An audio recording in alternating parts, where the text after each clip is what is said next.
하는 제목으로 말씀을 상고하도록 합니다.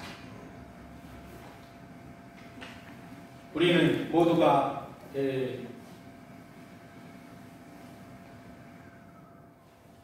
금수저들을 좋아합니다. 그런데 왜 좋아하냐면 많은 것을 가졌기 때문에 좋아하죠. 만약에 금수저라고 해도 많은 것을 갖지 못했다면 아마 금수저 안 좋아했을 거예요. 그런데 오늘 이 말씀을 보니까 금수저 부러워할 것 없다. 할렐루야. 하나님께서 나에게도 귀한 것으로, 귀한 달란트로 맡겨주셨다. 이렇게 우리 마음에 생각되어지는 귀한 이 시간 될 수 있을 줄로 믿습니다. 예수님께서 말씀하신 이 달란트 비유를 통해서 주님께서 우리에게 맡겨주신 것들의 의미를 함께 묵상해보고 그 의미에 합당하게 우리가 나갈 수 있으면 좋겠습니다. 이 비유는 단순히 재물이나 재능을 잘 활용하라는 교훈을 넘어섭니다. 우리는 당연히 달란트 비유 그러면 우리에게 맡겨주신 재물, 재능, 우리에게 주신 것 모든 그것을 잘 활용하라는 그런 설교는 많이 우리가 들었습니다. 그런데 오늘은 그것을 좀 더 넘어서서 하나님 나라를 위해 우리 주님이 우리에게 맡겨주신 소명과 책임을 어떻게 감당해야 할지 가르쳐주는 말씀으로 이 말씀을 받아들이기를 원합니다. 그래서 우리는 첫 번째로 하나님께서 모든 것을 나에게 맡겨주신 이유가 무엇일까? 이걸 알아야 된다 하는 것입니다. 본문에서 주인은 먼 나라로 떠나기 전에 종들에게 각각 달란트를 맡깁니다. 5달란트 이죠? 이 그림이 이렇게 있는데 5달란트, 2달란트, 1달란트. 이 그림에서도 1달란트는 맡은 사람은 어떻게 왜 나는 이렇게 조금 줬지? 이렇게 하는 것 같은 그런 느낌인데 어쨌든 이렇게 달란트를 맡겨주셨어요. 그럴 때 이 장면은 하나님께서 우리에게도 삶 속에서 다양한 것들을 맡기셨음을 상기시켜줍니다. 우리가 가진 모든 것은 사실 나로부터 온 것이 없어요. 하나님께로부터 다 왔다는 것을 우리가 인정해야 됩니다. 그렇게 되면 내게 맡겨주셨구나 이렇게 인정이 되는 거니까요. 그래서 야고보서 1장 17절 시작. 온갖 좋은 은사와 온전한 선물이 다 위로부터 빛들의 아버지께로부터 내려오나니. 이 말씀은 우리가 가진 재능, 시간, 재물, 심지어 우리의 구원조차도 하나님께서 맡겨주신 은혜의 선물임을 말씀하고 있습니다. 주님은 우리에게 이렇게 맡겨주셨는데 아무 이유 없이 우리에게 달란트를 주신 것이 아니다 하는 것을 우리는 알아야 됩니다. 하나님은 우리를 사랑하시고 우리를 통해서 하나님 나라의 일을 이루시기 원하시기 때문에 이 달란트를 맡겨주신 거예요. 이 달란트를 가지고 그 일에 네가 쓰임받아라 라고 맡겨주신 것이다 하는 것입니다. 아까 제가 말했잖아요. 처음에 금수저를 우리가 부러워하는 이유는 많은 것을 맡겨주셨기 때문에 부러워합니다. 그런데 그 금수저인 사람들이 많은 것을 맡겨주셨는데 그걸 착각해서 그냥 이건 나 좋으라고 나 혼자 펑펑 쓰라고 맡겨주셨다라고 한다면 그 맡겨주신 것이 뭐가 돼요? 독이 됩니다. 독이 될 수밖에 없죠. 왜? 하나님께서 그걸 통해서 하나님 나라를 위해서 그리고 하나님 영광을 위해서 그리고 우리 성도들에게 은사를 주실 때 뭐라고 했어요? 그 은사는 성도들을 유익하게 하기 위해서 주셨다고 했듯이 유익하게 하라고 주신 것인데 그걸 자기 혼자 다 독식하라고 주신 것으로 착각하면 독이 되는 것이죠. 그래서 두 번째로 우리는 달란트를 맡은 자의 자세를 생각해 보아야 됩니다. 주인이 맡긴 달란트를 받은 종들의 반응은 각기 달랐습니다. 이 아까 5달란트 받은 그리고 2달란트 받은 두 종은 주인의 뜻에 따라 달란트를 활용했습니다. 그런데 1달란트 받은 한 종은 두려움 속에 아무것도 하지 않았어요. 이는 우리가 하나님께서 주신 것을 대하는 태도에 큰 차이가 있음을 보여주는 것입니다. 고린도전서 4장 2절 말씀에 다같이 시작. 그리고 맡은 자들에게 구할 것은 충성이니라. 맡은 자들에게 구할 것은 충성이라고 말씀합니다. 우리는 하나님께서 주신 것을 헛되이 낭비하거나 묻어두는 것이 아니라 충성스럽게 사용해야 한다라고 하는 말씀인 것입니다. 주님은 우리의 능력과 조건에 따라 우리를 평가하지 않으십니다. 맡겨주신 것에 얼마나 충성했느냐를 평가하시는 것입니다. 많은 사람들이 착각을 해요. 내가 능력이 출중하고 그리고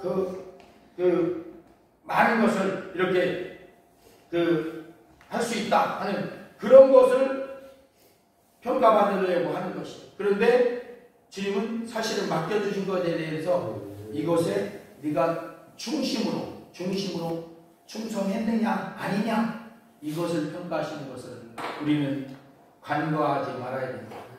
이렇게 주님께서 원하시는 것은 성실하게 내게 맡겨주신 것을 충성된 삶의 태도로 충성된 태도로 그것을 감당하는 그 태도 그것을 원하신다 하는 것입니다. 그래서 오늘 달란트의 비유에서는 우리는 이것을 그냥 간과하면 안 된다는 것이죠. 세 번째로 맡겨진 것을 통해 주님의 뜻을 이루고 끝까지 감당하라고 하시는 주님의 말씀인 것입니다. 달란트를 잘 활용한 종들은 주인으로부터 칭찬과 함께 더 큰 것을 맡겨받았습니다. 잘하였도다. 착하고 충성된 종아, 네가 작은 일에 충성했으니 더 많은 큰 일에 쓰임 받아라 하고 이렇게 맡겨줄 것이다 하고 말씀하는 것입니다. 우리는 사업을 처음에 시작할 때도 작게 시작해서 나중에 자꾸 이렇게 커지고 그러잖아요. 그렇게 하는 것이지 처음에 사업 시작할 때부터 아직 경험도 없고 그런 사람이 처음부터 그냥 크게 딱 일벌려면 대개 실패하기 딱 맞습니다. 그러니까 이 원리는 하나님께서는 먼저 작은 것을 맡겨줘 보시는 거죠. 맡겨줘서 네가 정말 자세가 충성할 수 있는 자세가 됐느냐. 이것을 맡겨줄 때 어떤 것을 맡겨주어도 네가 정말 맡겨진 것에 대해서 충성하고 성실하게 잘할 수 있느냐 없느냐 이것을 보시는 거죠.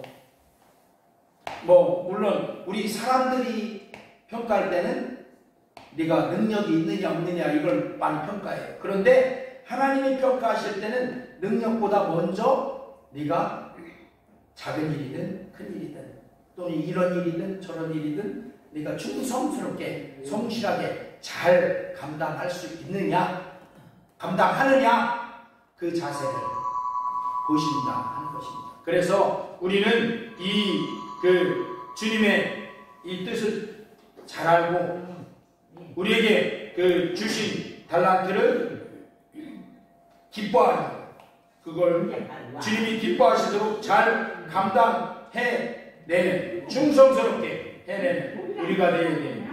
그것을 오늘 말씀은 우리에게 가르쳐주고 있습니다.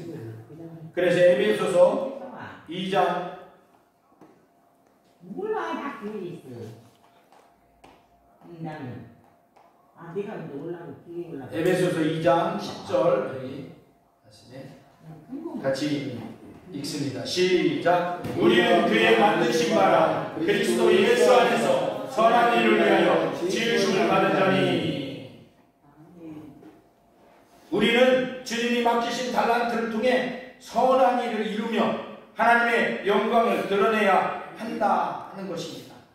이것을 내게 주신 이유는 이걸 통해서 주님의 선한 그 일을 내가 이루라고 주신 것이다. 할렐루야. 이거 주신 이유는 내가 이거 갖고 나 위해서 충분히 흥청망청 잘 써라 이렇게 해서 주신 것이 아니라는 것을 우리는 분명히 알아야 된다는 것이죠. 그리고 그것을 감당하되 끝까지 우리는 감당해야 됩니다. 할렐루야. 우리는 주님이 맡기신 달란트를 통해서 우리에게 맡겨주신 선한 일을 이루고 그것을 통해서 하나님의 영광을 드러내야 하는 것이죠. 그것이 바로 우리가 존재하는 이유며 주님께서 우리를 부르신 목적이다 하는 것을 잊지 말아야 됩니다. 우리가 그럴 때 다른 이와 비교하고 할 하등의 이유가 없다는 것입니다. 아까 그림에서 보니까 이 한 달란트 받은 자는 왜 나는 이렇게 조금 주는 거야 하는 것처럼 하죠. 그럴 이유가 없죠. 내게 맡겨주신 그것만 충성스럽게 잘 감당하면 되는 거예요. 그러면 당연히 잘하였도다. 착하고 충성된 종아, 내가 작은 일에 충성했으니 큰 것으로 나와 함께 누리자 하고 또 큰 걸 맡겨주실 거 아니에요. 그런데 그걸 모르고 먼저 비교하는 거죠. 왜 나는 저 사람 별것도 아닌 것 같은데 5달란트 주고 저 사람도 그런데 나보다 배나 되는 2달란트 주고 왜 나는 1달란트밖에 안 주는 거야? 이렇게 할 이유가 없다는 것이죠. 할렐루야.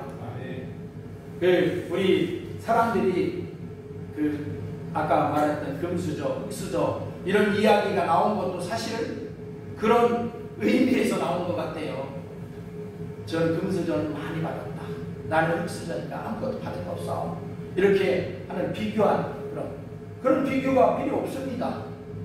왜? 하나님은 맡겨주신 그 은혜만 가지고 우리가 충성했느냐를 평가하시니까 우리가 그것을 알면 그렇게 비교하고 자시고 할 이유가 없다 하는 것이죠.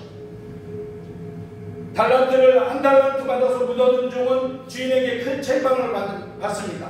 이는 우리가 받은 것을 게으름이나 두려움으로 인해 허비할 때 얼마나 심각한 결과를 초래하는지를 경고하는 말씀입니다.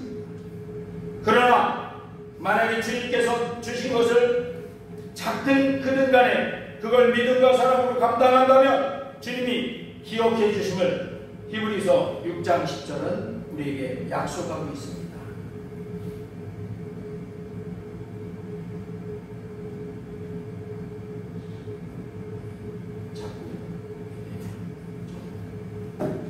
이상하게 작동이네요.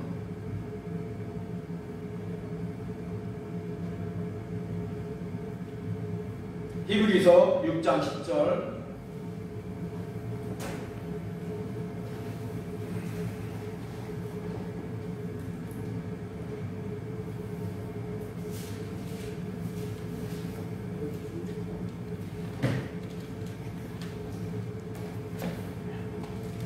히브리서 6장 10절 같이 합동합니다. 시작. 하나님은 불의하지 아니하사 너희의 행위와 그의 이름을 위하여 나타낸 사랑으로 이미 성도를 섬긴 것과 이제도 섬기고 있는 것을 잊어버리지 아니하시느니라. 하나님께서는 우리가 성도를 섬기고 또 내가 했던 그 모든 일들을 하나님의 이름을 나타낸 그런 사랑, 그것을 기억해 주신다. 할렐루야. 잊지 않으신다. 우리는 내가 이렇게 열심히 했는데야 그것도 알아주지도 않고 이렇게 말할 때가 있잖아요. 그런데 하나님은 절대로 잊어버리시지 않는다. 당신의 그 섬김이 천국에서 해같이 있다니. 하나님은 그렇게 갚아주신다. 지금 이 땅에서 만약에 갚아주시지 않으면 천국에서 해같이 빛나게 갚아주신다는 것을 우리는 기억해야 됩니다. 할렐루야. 나만 이렇게 기쁘구나 이렇게 생각하지 마시기 바랍니다. 만약에 그게 아무도 모르는 것처럼 되어버리면 여러분들 기뻐하십시오. 천국 천국에서 그 상급이 크게 임할 줄로 믿으시기 바랍니다. 그래서 예수님이 그렇게 말씀하셨잖아요. 네 오른손이 하는 일을 왼손이 알지 못하게 해라. 그게 그런 의미에서 말씀하신 것입니다. 그런데 예수님이 그렇게 말씀하시죠. 야, 너는 어떤 사람은 이렇게 일한 것에 대해서 다 상을 받고 여기서 받고 다 이 땅에서 받았으면 천국에서는 받을 게 없다. 왜? 이미 받았는데. 그런데 만약에 이 땅에서 받지 않았으면 오히려 기뻐해라. 왜? 천국에서 그것을 받을 것이니까. 할렐루야. 하나님께서 꼭 기억하신다는 것을 우리 잊지 마시길 바랍니다. 우리의 모든 삶의 순간과 은사, 재물, 시간, 하나님께 그 모든 것이 속한 것이며 또 그것을 통해 하나님께 영광 돌리라고 우리에게 사용하라고 맡겨주신 것이다 하는 것입니다. 고린도전서 10장 31절 말씀 읽고 말씀을 마칩니다. 시작. 그런즉 너희가 먹든지 마시든지 무엇을 하든지 다 하나님의 영광을 위하여 하라. 아멘. 먹을 것을 주시는 것도 마실 것을 주시는 것도 무엇을 어떤 일을 하는 그런 힘을 주시고 그것을 할 수 있도록 해주시는 것도 다 하나님의 영광을 위해서 하라라고 주신 것이다 하는 것입니다. 그럼 맡겨주신 분이 이렇게 하라고 맡겨주셨으면 우리가 제일 잘하는 건 뭐예요? 맡겨주신 그 분이 뜻하신 대로 하면 최고로 잘한 거예요. 할렐루야. 내가 생각할 때 맡겨주신 분 뜻은 몰라도 내가 그냥 잘했다 이렇게 해갖고 잘한 건 아니죠. 맡겨주신 분이 이렇게 하라고 맡겨주셨다면 그대로 했으면 최고로 잘한 사람이 되는 것이죠. 할렐루야. 하나님께서 우리에게 맡겨주신 것은 바로 이렇게 그것을 통해서 하나님의 영광을 위해서 하라고 맡겨주셨으니까 그걸 통해서 하나님의 영광 잘 드러내면 최고로 잘한 사람이 될 줄로 믿습니다. 당연히 오늘 말씀에 있던 칭찬 잘하였도다 착하고 충성된 종아라고 칭찬받을 줄로 믿습니다. 그리고 내가 작은 일에 충성했으니 큰 일로 내게 쓰임받고 맡겨주실 것이다 라고 말씀해 주실 것입니다. 아멘.